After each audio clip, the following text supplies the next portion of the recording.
ও মোর আল্লাহ, বড় মায়া দেখছো?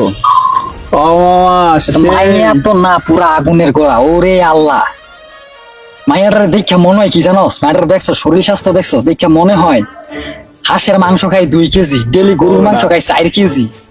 ওরে আল্লাহ, দেখা তো ওরকমই মনে হইতেছে আমার। দেখ তো তোর তোর তোর ভাবিরে কেমন লাগে দেখ। ভাবি মানে আরে বেটা তুই ভাবি কর, এটা আমি বিয়া করব মরে বুঝছিস? এই বেটা এই, ওটাই তো গল্প রে। তোরে মুই ঢাকা শহরে নিয়ে এলাম মোর লেগে ঠান্ডা করতে, দুজন মিলে চুরি করবি। আর তুই একটা মাইয়া দেখে আলাদা একটা পাট লইলি বেটা। বুঝো না মাইয়া, মাইয়া মানুষ মামা, বুঝতে হবে না, একটু সঙ্গে দিতে হবে। তুই তুই তো বেটা এক একটা পাট লইলি বেটা। তুই তুই তুই পড়াইতে পারবি ওই মেয়া? তোর দ্বারা পড়বো? অবশ্যই পড়বে বেটা। আমার গেট আপ দেখছস, আর তোর গেট আপ দেখ। ওই মাইয়া কি তোর লগে যায় বেটা?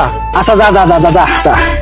মামা তুই কিন্তু আমার খুব চেতে বুঝছস। আরে বেটা তোর চেতাই দিছি, তুই চেতে গেছস বেটা, যা। বেশি চেতালি কিন্তু মাইয়া পড়ে এলাম। আরে যা যা, তুই বেটা চেতে গেছস।